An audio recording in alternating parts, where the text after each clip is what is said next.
Esta mañana vamos a hablar acerca de la escatología. Y ahí en la portada de sus boletines tenemos un pequeño escrito que nos habla acerca de ello.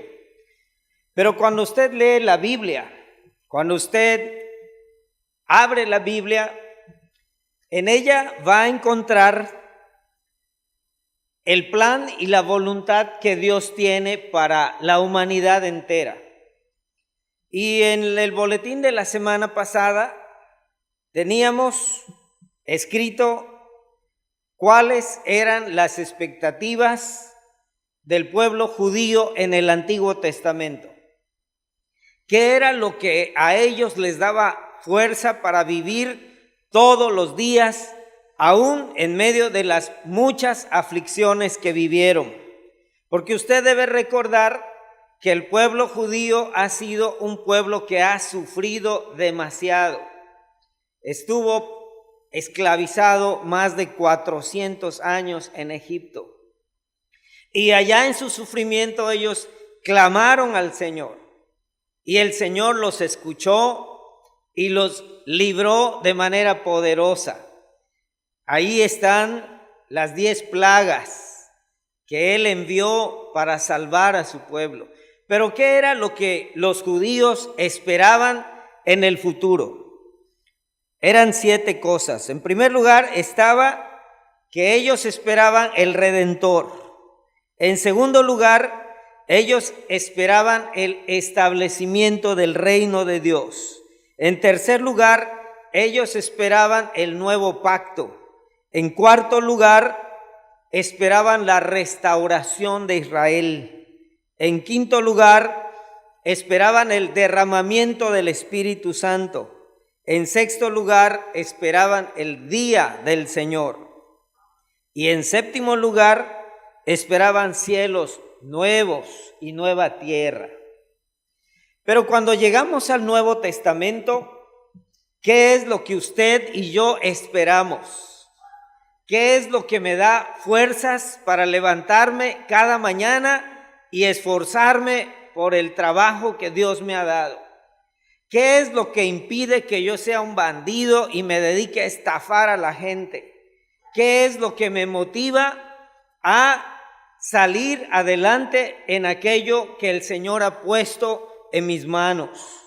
¿Qué es lo que usted tiene como motivación cuando muere un ser querido?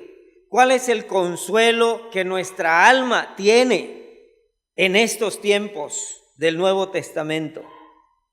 Y como dice la portada del boletín de hoy, hablar de escatología es hablar de la meta final del hombre y de la historia.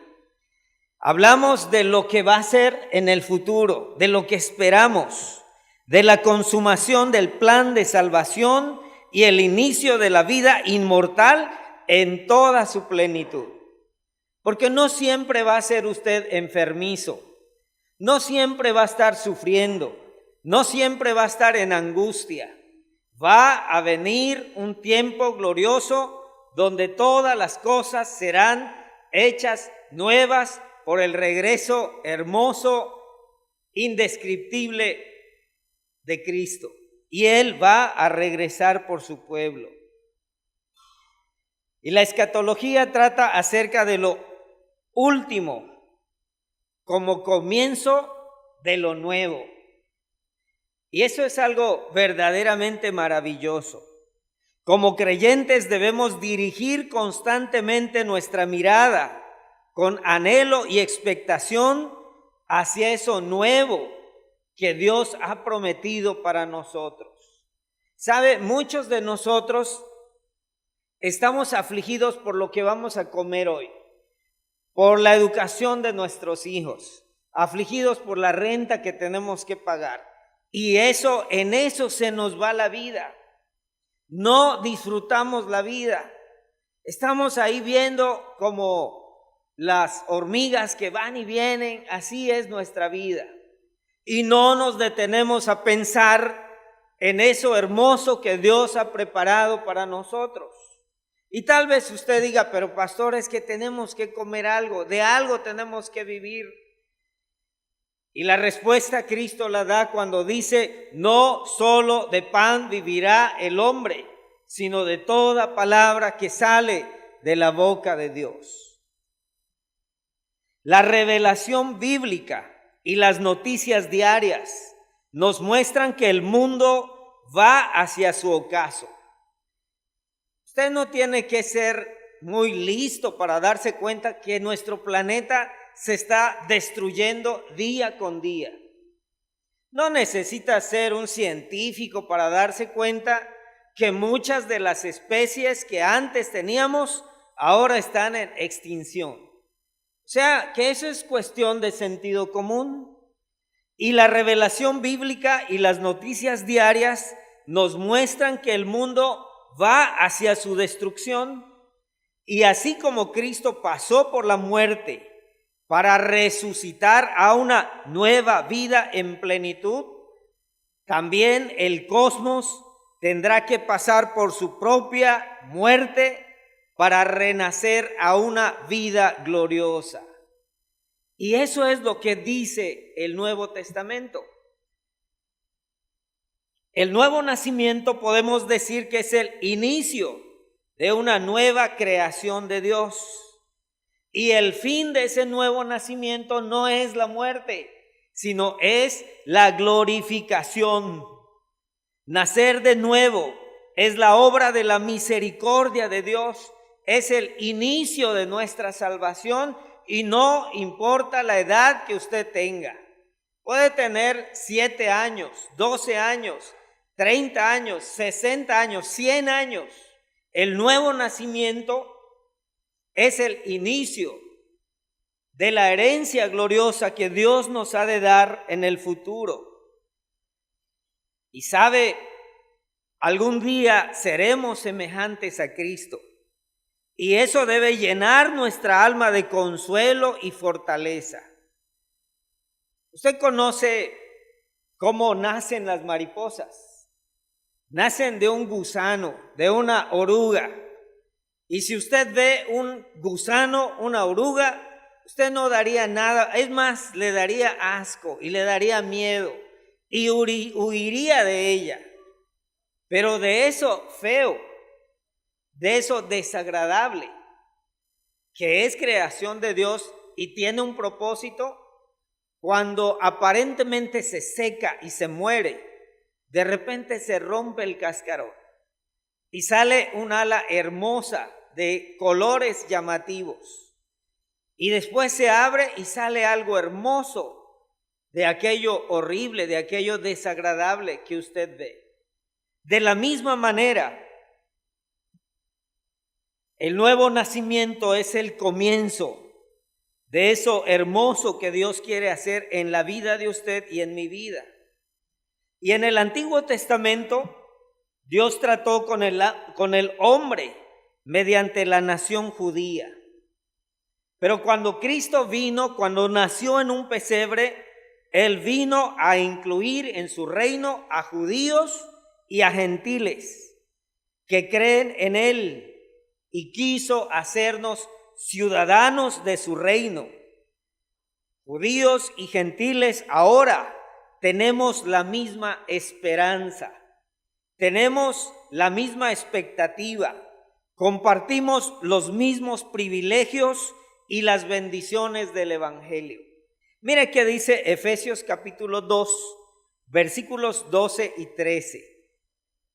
Efesios 2, 12 y 13. Y esta palabra me está hablando a mí y le está hablando a usted.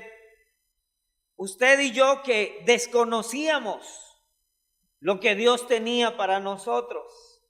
Vamos a leerlo juntos. Dice: en aquel tiempo estabais sin Cristo, alejados de la ciudadanía de Israel y ajenos a los pactos de la promesa, sin esperanza y sin Dios en el mundo.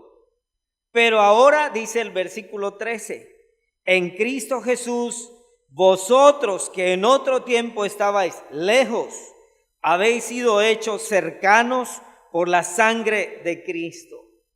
Qué maravilloso que ahora aquello que esperaban los judíos se ha cumplido en parte y ahora esperamos el futuro glorioso que Dios ha preparado para nosotros. Personas de toda lengua, de todo pueblo, de toda nación, incluyéndonos, podemos ahora acercarnos al Padre por medio de Cristo. Y esa es una bendición que muchos aún no tienen. Y en el Nuevo Testamento las bendiciones que se disfrutan son más abundantes que en los días del Antiguo Testamento. Estaba más distante y ellos esperaban más cosas de las que nosotros ahora esperamos. Dios tiene un plan de redención y en el Nuevo Testamento se aclara un poco más. El conocimiento del plan de redención de Dios se nos revela un poco más. La fe del creyente del Nuevo Testamento, o sea, usted y yo, se profundiza mucho más. El creyente del Nuevo Testamento está ya en la era del reino de Dios de manera anticipada. Aún no llegamos a la plenitud final, que es estar en la gloria, pero estamos en camino hacia ella. Aquello que Dios anunció a través de los profetas en el Antiguo Testamento, ahora ya ha sido cumplido en Cristo. Y vamos a ver nada más 4 de las 7, o tal vez veamos 5. La primera de ellas es que el Mesías, ¿qué pasó? Ha llegado. Lo que ellos esperaban con ansias durante muchos años, para nosotros ahora ya no es una expectativa porque Él ha venido. Él estuvo aquí en la tierra. Mire qué dice Mateo capítulo 2, versículos 4 al 6. Escúchelo y sígalo con la vista nada más. Dice que convocados todos los principales sacerdotes y los escribas del pueblo, les preguntó dónde había de nacer el Cristo. Y ellos le dijeron, en Belén de Judea, porque así está escrito por el profeta. Y tú, Belén, de la tierra de Judá, no eres la más pequeña entre los príncipes de Judá, porque de ti saldrá un guiador que apacentará a mi pueblo Israel. La palabra Cristo es la palabra griega para Mesías. Y el apóstol Pablo se propuso demostrar a los judíos que Jesús era el Mesías que tanto habían esperado, pero que por su ceguera habían rechazado y le habían crucificado.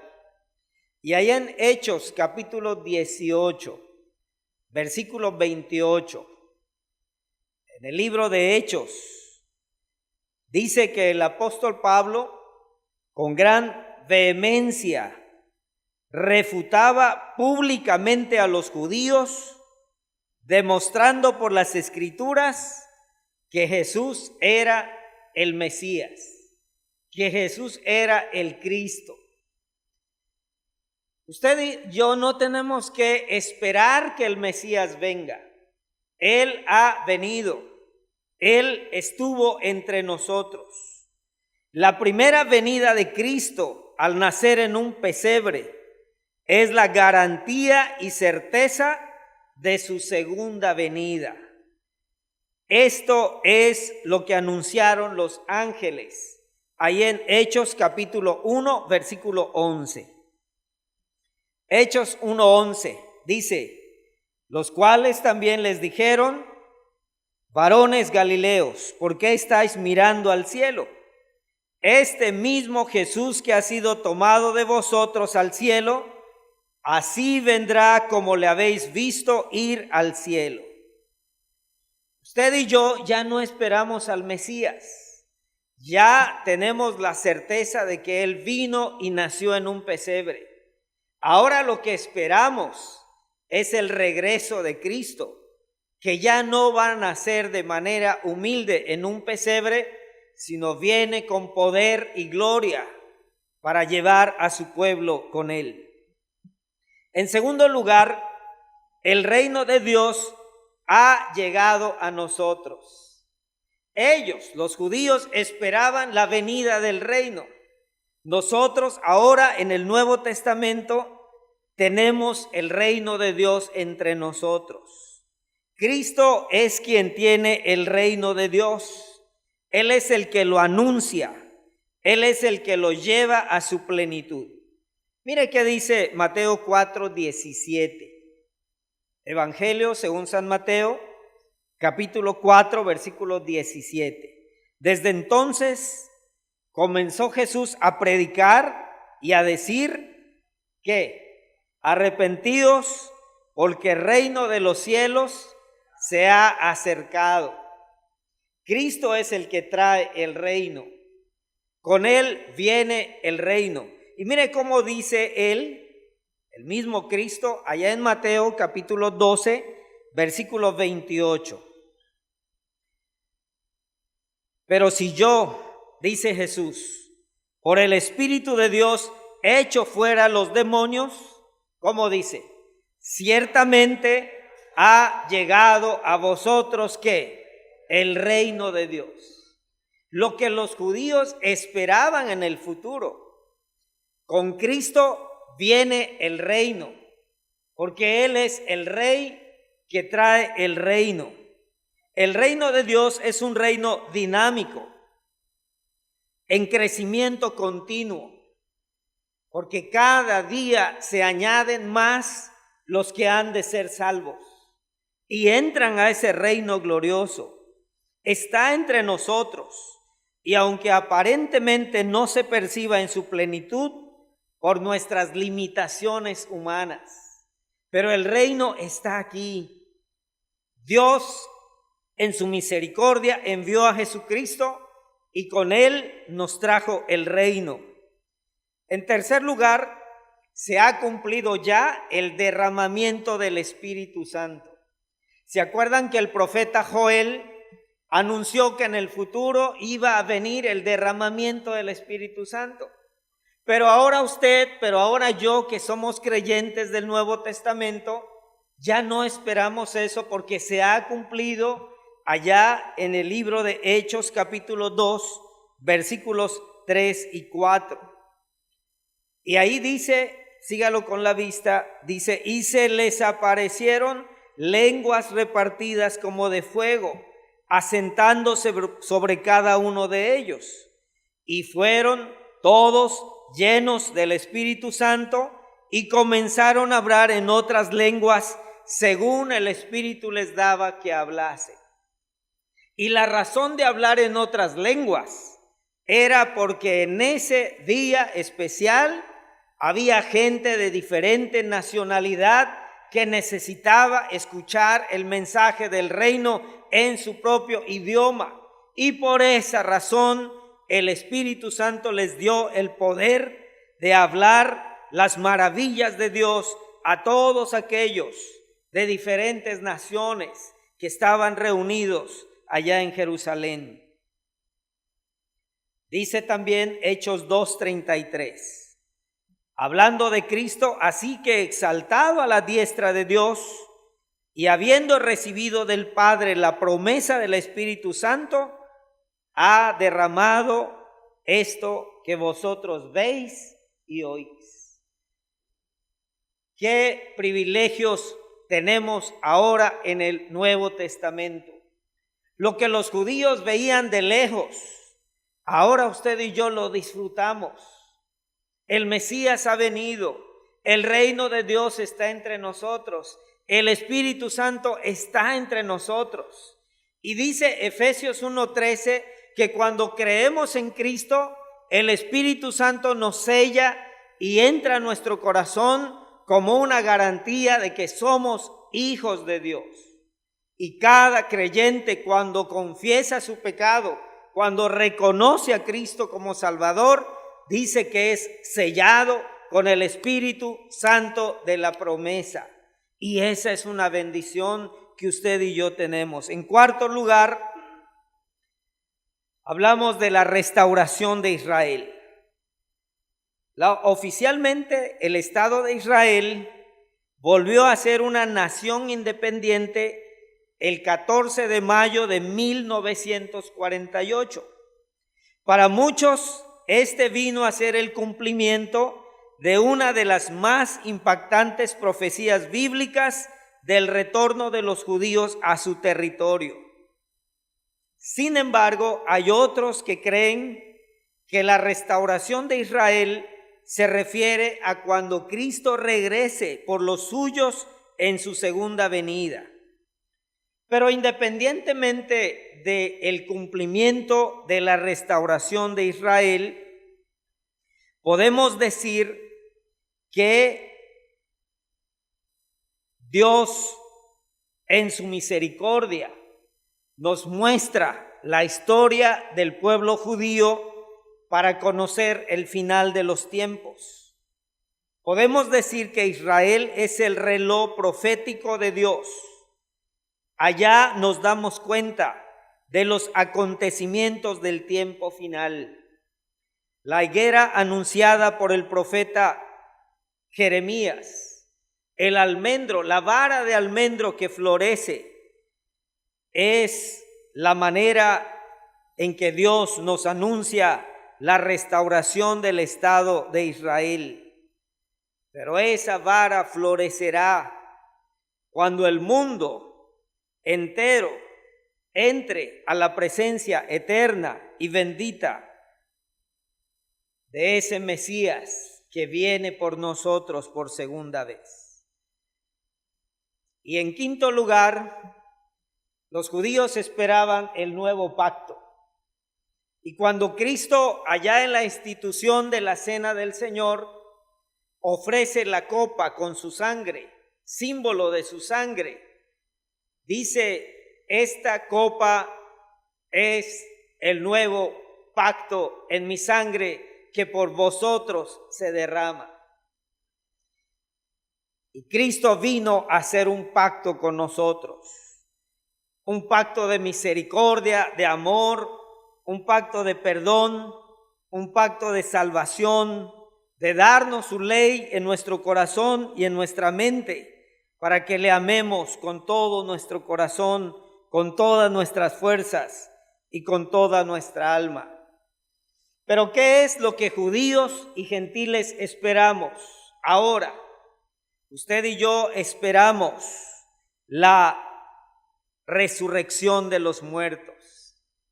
Los cristianos anhelamos esa promesa futura, ese momento glorioso en el que volveremos a la vida en toda su plenitud conforme a las palabras de Jesús.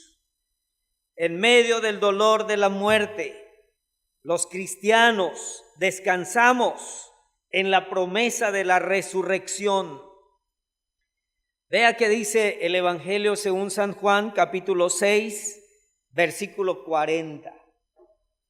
Y hace rato entonábamos el canto: yo solo espero ese día en que Cristo volverá. Y mire, a veces ni siquiera pensamos en eso. Estamos tan metidos en este mundo que no pensamos, no nos da alegría. Estamos llenos de angustia. Pero mire qué dice Juan 6:40. Léalo conmigo, por favor. Dice: y esta es la voluntad del que me ha enviado, que todo aquel que ve al Hijo y cree en Él tenga vida eterna. ¿Y qué dice? Y yo le resucitaré en el día postrero. No le causa alegría esa noticia. No tiene idea de cómo las personas en los funerales sufren esa terrible angustia de la muerte, de cómo extrañamos a nuestros seres queridos. Pero mire, la promesa de Cristo es real, es fiel. y sabe dar nuevas fuerzas cuando creemos que no podemos enfrentar eso doloroso de la muerte.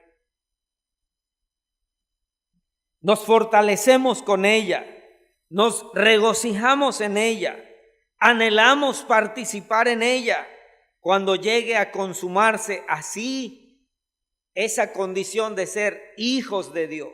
Mire qué dice Lucas capítulo 20, versículo 36. Y Jesús habla de los muertos, habla de aquellos que cumpliendo el ciclo de vida tuvieron que morir. Porque déjeme decirle algo, que usted no se va a morir ni antes ni después de lo que Dios ha establecido. Y Él sabe qué día va a ser ese momento. Pero mire qué dice Lucas capítulo 20, versículo 36. Léalo conmigo, dice allá. Porque no pueden ya más morir, porque son iguales a los ángeles y son hijos de Dios al ser hijos de la resurrección. Eso debería alegrar nuestra vida. Yo tengo 4 opciones de sufrir terriblemente cuando muera mi esposa, cuando mueran mis 3 hijos, y ellos están en la misma posibilidad. Pero mire la promesa fiel, verdadera de Cristo. Es que si creemos en Él, como Él lo dice, el que cree en mí, aunque esté muerto, vivirá. Y esa es la alegría de nuestra alma. Y cada día luchamos con eso y disfrutamos a nuestra familia porque sabemos que no somos eternos en esta tierra.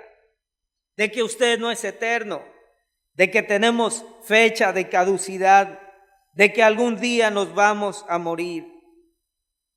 Y esa es la esperanza última y definitiva de la escatología cristiana, la esperanza de la resurrección, la idea de volver a la vida en un mundo venidero, diferente, es lo que le da sentido y propósito a la vida que ahora vivimos y que cada día está sujeta a la muerte. Jesús nos da la certeza de que un día resucitaremos y seremos semejantes a Él.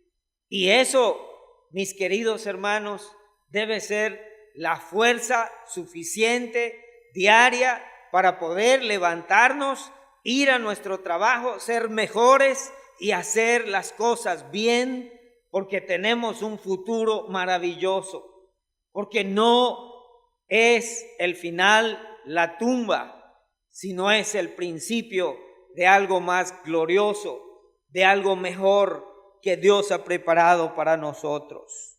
Mire qué dice Primera de Juan capítulo 3, versículos 2 y 3. En medio de la persecución que sufrían de los emperadores romanos y de la religión judía, el apóstol Juan les escribe, y mire qué le dice en Primera de Juan 3, 2. Léalo conmigo, dice: amados, ahora somos hijos de Dios y aún no se ha manifestado lo que hemos de ser, pero sabemos que cuando Él se manifieste, seremos semejantes a Él, porque le veremos tal como Él es. ¿Y qué es lo que debe usted hacer y qué debo hacer yo ahora que soy hijo de Dios y que Dios me ha prometido una vida sin fin, eterna y maravillosa? Mire qué dice el versículo 3, Primera de Juan 3:3. Léalo conmigo, dice: y todo aquel que tiene esta esperanza en Él se purifica a sí mismo, así como Él es puro. Por eso un verdadero creyente no puede ser un bandido. Por eso un verdadero creyente no puede desperdiciar su tiempo. Por eso un verdadero creyente no puede andar como si Dios no existiera en su vida. Por eso un verdadero creyente puede perdonar aún las ofensas más graves que le hayan hecho. Por eso un verdadero creyente sabe reconocer su rebeldía y sus malas actitudes. Por eso un verdadero creyente no puede andar como si Dios no le hubiera prometido una vida maravillosa, sin fin, eterna en su presencia. Mis queridos hermanos, Cristo volverá por usted y por mí, por todos aquellos que en medio de sus dudas, de sus lágrimas, de sus pruebas, aún en medio de la muerte, permanecen fieles, velando y esperando con paciencia su regreso.